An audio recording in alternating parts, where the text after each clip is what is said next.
The Nazi salute will be banned in Victoria, with the state's Attorney-General confirming the move following disturbing scenes at weekend protests in Melbourne involving a far-right group.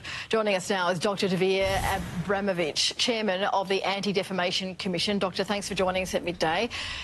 Let's start at what caused these ugly scenes. An anti-trans rally addressed by UK activist Kelly J Keane, aka Posy Parker. Should she have been allowed into Australia in the first place?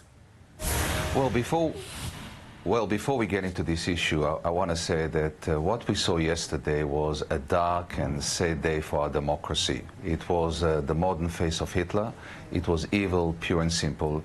And I think anyone who loves this country and cherishes the shared values that we have, inclusivity, diversity, freedom and equality, would have been shocked to see those Hitler worshippers marching through the streets, stepping onto Parliament House. Well, should Posy Parker's visa have been approved? I'll say what I've said before.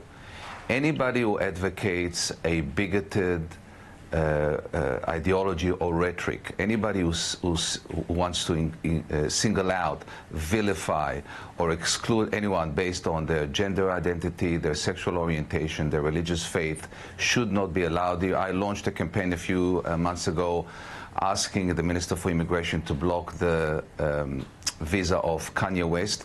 So my view has always stayed the same. We need to protect the trans community. We need to protect anybody who is different. Difference should be celebrated. It shouldn't be a liability. Well, Victorian Liberal MP Moira Deeming attended the rally. She's about to be expelled by her own party. She tweeted her disappointment at police for letting masked men in to terrorise women who are just trying to speak about their rights. Are neo-Nazis and anti-trans activists all part of the same far-right movement? And should anyone be surprised that neo-Nazis were there? Well, neo-Nazis, these Hitler worshippers, hate anyone who doesn't fit into their warped Aryan worldview.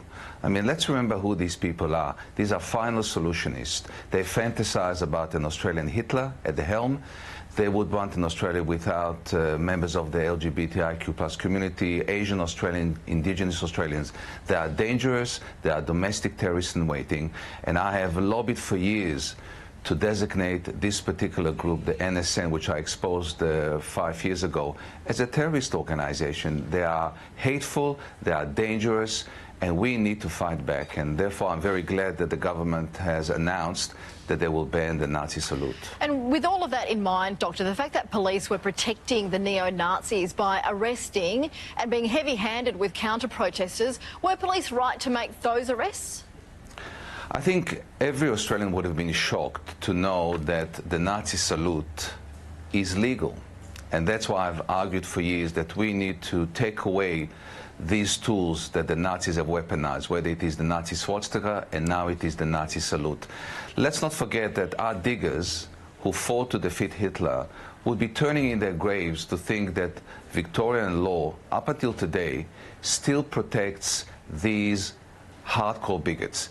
And therefore, as I said, I commend and applaud the Attorney General and the government for taking the high moral ground, for heeding our call, and for announcing that they will implement the ban on the Nazi salute. This is a war between good and evil, and it's one that we have to win. Should the ban be made nationwide?